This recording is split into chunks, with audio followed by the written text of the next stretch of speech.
বাংলাদেশে কোনো রকমের মফ কালচার আর থাকবে না। রাস্তাতে যে কোনো দাবি নিয়ে সড়ক অবরোধ করে দাবি আদায়ের যে প্রবণতা ইন্টারিম গভর্নমেন্টের সময় দেখা গিয়েছে, ক্ষেত্র বিশেষে সেই গভর্নমেন্টের দুর্বলতার কারণে ইন্সপায়ার্ড হয়েছে, সেটাকে আমরা আর কখনো অ্যালাউ করব না। মাননীয় স্পিকার, ব্রুট মেজরিটি সবসময় বিপজ্জনক। অতীতেও আমরা সংসদে যখন ব্রুট মেজরিটি দেখেছি, সেটা পরিণতি খুব ভালো হয়নি। মাননীয় স্পিকার, সে কারণে আমি বিনীতভাবে বলি, আমাদের সম্পূরক প্রশ্নের বিধিনিষেধ যদি এত কড়াকড়িভাবে করেন, তাহলে আমরা কি করে মন্ত্রী পরিষদকে জবাবদিহিতার আওতায় আনবো?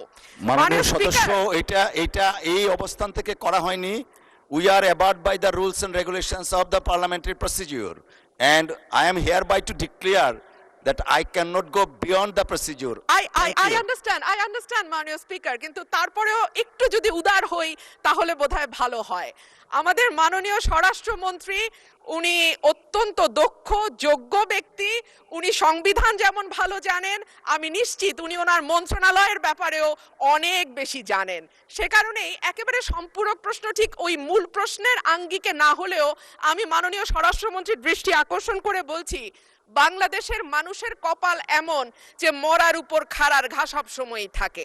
দীর্ঘ 15 বছর গুম, বিচার বহির্ভূত হত্যা, হেফাজতে নির্যাতন, নেতাকর্মীদের ধরে নিয়ে গিয়ে পা ভেঙে ফেলা, অসুস্থ করে দেওয়া, এই কালচার ছিল। এরপরে অন্তর্বর্তীকালীন সরকারের সময় মাননীয় স্পিকার, আমরা দেখলাম মব কালচার। 2024-এর সেপ্টেম্বর থেকে 2026-এর জানুয়ারি পর্যন্ত মাননীয় স্পিকার, আমাদের যেই পরিসংখ্যান সেটা বলছে যে 250-300-র উপরে মানুষ নিহত হয়েছে এই মবের খপ্পরে পড়ে। আমার মাননীয় স্বরাষ্ট্রমন্ত্রীর কাছে প্রশ্ন, যেহেতু একটা খারাপ কালচার বাংলাদেশে শুরু হয়েছে এবং আমি নিজেও 21শে ফেব্রুয়ারি সেটার একজন ভুক্তভোগী, সেটা বন্ধ করার ব্যাপারে সরকার কি মেজার নেবে এবং স্বরাষ্ট্রমন্ত্রী এই ব্যাপারে কি কি পদক্ষেপ নেবেন? ধন্যবাদ। ধন্যবাদ মাননীয় সদস্য। মাননীয় মন্ত্রী। মাননীয় স্পিকার, আপনাকে ধন্যবাদ। মাননীয় সদস্যকেও অনেক বেশি ধন্যবাদ দিচ্ছি।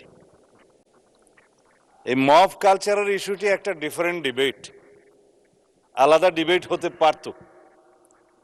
যত পরিসংখ্যান তিনি দিয়েছেন 24-এর 5ই আগস্টের পর থেকে এই 26-এর জানুয়ারি পর্যন্ত, সে পরিসংখ্যানটা আমার কাছে নাই। তবে আমাদের কাছে অনুমান আছে। আমরা সরকারের দায়িত্ব পেয়েছি, আমি এটা ক্ষমতা বলতে চাই না, আমরা এই রেসপন্সিবিলিটিটা পেয়েছি। এই দায়িত্ব নেওয়ার পর থেকে আজকে আমরা প্রায় 45 দিনও এখনো হয় নাই, 1.5 মাস হয় নাই। এর মধ্যে ঠিক মব নয়, মবের মতো, কারণ এখানে ডেফিনিশন আলাদা করতে হবে। কোনটা গাইবান্ধার পলাশবাড়িতে থানায় গিয়ে হামলা, সেটা কি মব হবে?